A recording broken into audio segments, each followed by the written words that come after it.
एक स्ट्रॉन्ग और healthy heart healthy body का साइन है। जब भी हम किसी भी एज में हेल्दी लाइफस्टाइल फॉलो करते हैं, हेल्दी डाइट फॉलो करते हैं, तो हम कई तरह के हार्ट रिलेटेड इश्यूज़ को प्रिवेंट कर सकते हैं, क्योर कर सकते हैं। It means it's never too late to start taking care of your heart health. मेरे आज के इस वीडियो में हम बात करेंगे ऐसे ही हार्ट से रिलेटेड एक बहुत ही इंपॉर्टेंट, बहुत ही कॉमन इशू पर, जो है कोलेस्ट्रॉल। जानेंगे कि ये कोलेस्ट्रॉल है क्या, और इसके साथ ही ये भी जानेंगे कि क्या ऐसे नेचुरल वेज हैं और कैसे हम योग और आयुर्वेद को अपनाकर या उनकी हेल्प से इस कोलेस्ट्रॉल जैसे इशू को प्रिवेंट भी कर सकते हैं और मैनेज भी कर सकते हैं। नमस्कार, मेरा नाम है doctor Ekta. I am an Ayurveda doctor, a yogic lifestyle expert and a mental health counsellor. Now according to Ayurveda, जब हम बहुत ज़्यादा स्निग्ध गुरु खाना खाते हैं, यानी कि जब हम बहुत ज़्यादा हाई कैलोरी डाइट खाते हैं, बहुत ज़्यादा कार्बोहाइड्रेट रिच या शुगर रिच फूड लेते हैं, तो उसकी जो एक्सेस कैलोरीज होती हैं वो अपचित ही हमारे शरीर में रह जाती हैं, और धीरे धीरे ये अपचित कैलोरीज हमारे शरीर के जो स्रोत हैं, यानी कि जो हमारे चैनल्स हैं, उनमें मेद की फॉर्म में, फैट की फॉर्म में स्टोर होने लगती हैं और कोलेस्ट्रॉल का रूप ले लेती हैं। वैसे तो कोलेस्ट्रॉल हमारे शरीर में पहले से ही हमारे सेल्स में अवेलेबल होता है, और ये कोलेस्ट्रॉल जो है ये हमारे शरीर के लिए ज़रूरी भी है, क्योंकि ये हमारे शरीर में बहुत तरह के जो हार्मोन्स हैं या फिर वाइटामिन हैं, उनकी फॉर्मेशन में मदद करता है। लेकिन जब यही कोलेस्ट्रॉल ब्लड में एक्सेस हो जाता है, यानी कि इसकी मात्रा बढ़ जाती है, तो ये हमारी आर्टरीज को ब्लॉक करने लगता है और इवन हार्ट अटैक का भी कारण बनता है। कोलेस्ट्रॉल जनरली दो तरह का माना जाता है, एचडीएल और एलडीएल। एचडीएल को हम कहते हैं हाई डेंसिटी लिपोप्रोटीन, जो कि गुड कोलेस्ट्रॉल भी कहलाता है, क्योंकि ये एक ऐसा कोलेस्ट्रॉल है, इसका ये शरीर के जो बाकी एरियाज़ हैं या जो हमारा जो बाकी ऑर्गन्स हैं, उसमें से जो एक्सेस कोलेस्ट्रॉल है उसको लिवर की तरफ लेके जाता है और लिवर के थ्रू उसको फ्लश आउट करने में मदद करता है। इसके साथ ही एलडीएल, जिसे कि हम लो डेंसिटी लिपोप्रोटीन कहते हैं, ये जो है ये एक बैड कोलेस्ट्रॉल माना जाता है, क्योंकि ये प्लाक फॉर्मेशन में जो है इसका रोल होता है, इसलिए इसे हम बैड कोलेस्ट्रॉल कहते हैं। अब जानते हैं कि ऐसी कौन सी अनहेल्दी हैबिट्स हैं जिनको हम फॉलो करते हैं, जिस वजह से कि ये कोलेस्ट्रॉल की प्रॉब्लम अक्सर देखी जाती है। सबसे पहला जो इशू हो सकता है वो ये है कि अनहेल्दी ईटिंग हैबिट्स। अगर आप बहुत ज़्यादा हाई कैलोरी फूड खाते हैं, बहुत ज़्यादा हाई शुगर फूड लेते हैं, इसके साथ ही अगर जो कि फैट्स आप लेते हैं, फैट्स का जो मेन सोर्स है हमारे फूड में, वो तीन तरह से माना जाता है, यानी कि ट्रांस फैट्स, सैचुरेटेड फैट्स और अनसैचुरेटेड फैट्स। ट्रांस फैट्स वो फैट्स होती हैं जो हमें प्रोसेस फूड्स या फिर पिज़्ज़ाज़, बर्गर्स, जो जितने भी पैक्ड फूड्स हैं उनसे हमें मिलती हैं, और ये हमारे शरीर के लिए बहुत ही जो है हार्मफुल है, और इस वजह से भी ये कोलेस्ट्रॉल को बढ़ाने में जो है बहुत ज़्यादा इनका रोल होता है।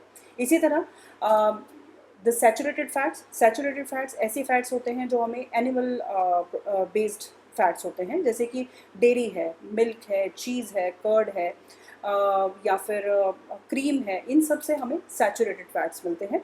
तो सैचुरेटेड फैट्स नो डाउट हमें अपनी डाइट में ज़रूर इंक्लूड करने चाहिए, पर बहुत इंपॉर्टेंट है कि हम उनकी क्वांटिटी और उनकी फ्रिक्वेंसी पे ध्यान ज़रूर दें कि हम कितना उनको इंक्लूड कर रहे हैं, उनकी कितनी क्वांटिटी हम ले रहे हैं और कितनी बार हम उसे खाते हैं, वो उस पर ध्यान देना बहुत ज़रूरी है। इसी तरह अनसैचुरेटेड फैट्स जो कि प्लांट बेस्ड होती हैं, ये भी एक फ़ैट का सोर्स है, जो कि नेचुरल या प्राकृतिक सोर्सेज से हमें मिलती हैं, जैसे कि जितने भी वेजिटेबल ऑयल्स हैं, नट्स हैं, सीड्स हैं, इन सब में से हमें ये जो अनसैचुरेटेड फैट्स हैं वो अवेलेबल होती हैं। तो ज़्यादा से ज़्यादा हमें अनसैचुरेटेड फैट्स को अपनी डाइट में इंक्लूड करना चाहिए। इसी तरह जो सेकंड रीज़न हो सकता है वो है सेडेंटरी लाइफस्टाइल। अगर आप पूरा दिन बैठे रहते हैं, या आपका जो ऑफिस वर्क है वो ऐसा है कि आपको घंटों भर बैठना पड़ता है, या घर पे भी अगर आप अपनी किसी तरह की जो एक्टिविटीज़ हैं उनको नहीं करते हैं, बट आप ज़्यादा देर तक बैठते हैं, और इसके साथ ही अगर आप किसी तरह की कोई भी एक्सरसाइज या वॉकिंग है, योगा है, इसको आप नहीं कर रहे हैं, तो ये भी एक कारण हो सकता है आपके कोलेस्ट्रॉल बढ़ने का। तीसरा जो रीज़न है वो है स्मोकिंग। स्मोकिंग आजकल फ़ैशन बन गया है। आम तौर पे हम देखते हैं कि यंगस्टर्स भी जो हैं वो स्मोकिंग बहुत ही ईज़िली और बहुत कॉमनली कर रहे हैं। लेकिन स्मोकिंग जो है वो बहुत बहुत हार्मफुल है हमारे शरीर के लिए, क्योंकि ये हमारी आर्टरीज़ को कंस्ट्रिक्ट करती है, उनमें इन्फ्लेमेशन कॉज़ करती है, जिस वजह से जो है प्लाक का जो फॉर्मेशन है वो हमारी आर्टरीज़ में होने लगता है, और कोलेस्ट्रॉल भी इंक्रीज़ होता है। चौथा रीज़न जो है वो हेरिडिटी या फिर एज भी हो सकता है।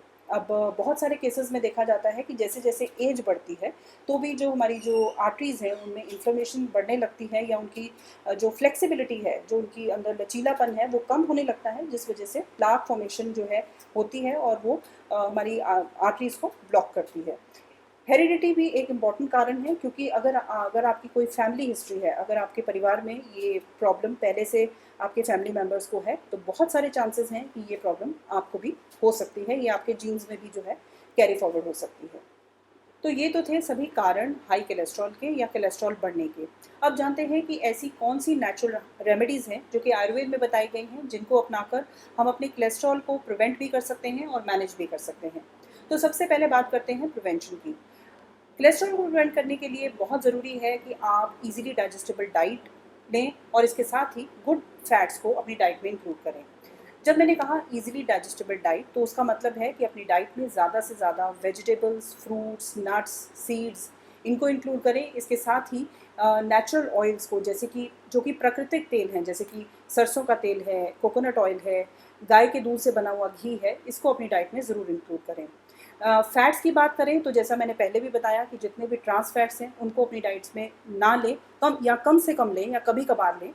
नो डाउट पिज़्ज़ा, बर्गर बच्चों को बहुत पसंद आते हैं और खाने का मन भी करता है, आप ज़रूर इंक्लूड करें, लेकिन कभी कभार। और इसके साथ ही जो सैचुरेटेड फैट्स हैं उनको अपनी डाइट में ज़रूर इंक्लूड करें, लेकिन उनकी भी फ्रिक्वेंसी और उनकी क्वांटिटी का ध्यान ज़रूर रखें।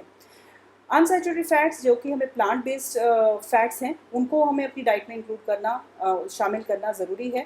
तो इसलिए ज़्यादा से ज़्यादा सीड्स, नट्स, ड्राई फ्रूट्स जो हैं उनको अपनी डाइट में इंक्लूड करें, जो कि आपकी हेल्थ को बनाए रखेंगे। इसके साथ ही आप अपनी एक्टिविटी ज़रूर बनाए रखें, अपने आप को एक्टिव रखें, दिन भर किसी ना किसी काम के लिए चलते फिरते रहें, सीडेंटरी लाइफस्टाइल को फॉलो मत करें। अब बात करते हैं जिनको कि कोलेस्ट्रॉल है वो लोग क्या कर सकते हैं। तो सबसे पहले इजीली डाइजेस्टेबल डाइट लेना बहुत ही इंपॉर्टेंट है, यानी कि फ्रूट्स एंड वेजिटेबल्स अपनी डाइट में इंक्लूड करें। इसके साथ ही अपनी डाइट में ओमेगा 3 रिच फूड्स को लें। जितने भी नट्स हैं, जितने भी सीड्स हैं, जैसे कि फ्लैक्स सीड्स बहुत ही रिच सोर्स है ओमेगा 3 का, तो ओमेगा 3 जो है वो अपनी डाइट में ज़रूर लें। इसके साथ हल्दी खाएँ, कच्ची हल्दी को इंक्लूड करें अपनी डाइट में, क्योंकि हल्दी जो है वो भी एंटी इन्फ्लेमेटरी प्रॉपर्टीज़ हैं उसमें, जो कि हमारी आर्टरीज़ की इन्फ्लेमेशन को कम करती हैं, जो कि कॉमन रीज़न है प्लाक फॉर्मेशन का या प्लाक के जमा होने का आर्टरीज़ में। इसके साथ ही कोकोनट वाटर ले सकते हैं, which is again very beneficial for this.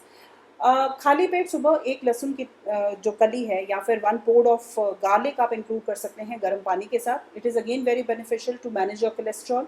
आप एक पाउडर बना के रख सकते हैं जिसमें कि आप इक्वल क्वांटिटी में धनिया, थोड़ा सा ज़ीरा और दोनों को रोस्ट कर लें और थोड़ा सा उसमें सूखा पुदीना मिला लें। तो इक्वल क्वांटिटी में इन तीनों को मिलाकर एक पाउडर बना के आप रख सकते हैं, और जब भी आप अपना खाना खाएं तो उसके बाद में आप ये आधी चमची जो है ये पाउडर ले लें नॉर्मल पानी के साथ। This will help in your digestion and also help to manage your cholesterol.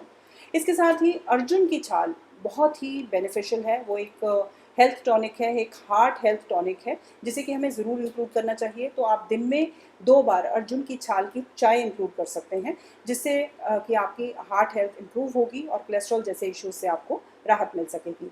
इसके साथ ही आयुर्वेद में बहुत सारे ऐसे मेडिसिन हैं जो कि हार्ट हेल्थ के लिए इम्पॉर्टेंट हैं, बेनिफिशियल हैं और इफ़ेक्टिव हैं। तो अपने एरिया में किसी भी अच्छे आयुर्वेदा डॉक्टर से कंसल्ट करें, उनसे मिलें, बातचीत करके इन मेडिसिन को आप प्रिस्क्राइब भी करवा सकते हैं, जिससे आपको बहुत हेल्प मिलेगी। अब बात करते हैं योग की। योग में ऐसे कुछ आसनास हैं जो कि बहुत बेनिफिशियल हैं to maintain your heart health, to improve your cholesterol health. Now asanas like shalabhasana, paschimottanasana, ardhamatsyendra asana, ये 3 आसनास बहुत ही बेनिफिशियल हैं। अगर आप इनको रेगुलरली प्रैक्टिस करेंगे तो आप देखेंगे कि धीरे धीरे आपका जो कोलेस्ट्रॉल है वो कंट्रोल में आने लगेगा and you will feel much better. इसके साथ ही बहुत ज़रूरी है कि आप अपनी दिन भर की एक्टिविटी को ज़रूर मेंटेन रखें, एक्टिव रहें, चलते फिरते रहें, सीडेंटरी लाइफस्टाइल को फॉलो नहीं करें। तो ये थी कुछ बातें जिनको ध्यान में रखना है, ताकि हम अपने कोलेस्ट्रॉल को प्रिवेंट भी कर सकें, एक्सेस कोलेस्ट्रॉल को प्रिवेंट कर सकें और उसको मैनेज भी कर सकें। तो आज के लिए बस इतना ही। अगली बार फिर मिलेंगे एक नए टॉपिक के साथ। तब तक के लिए नमस्कार।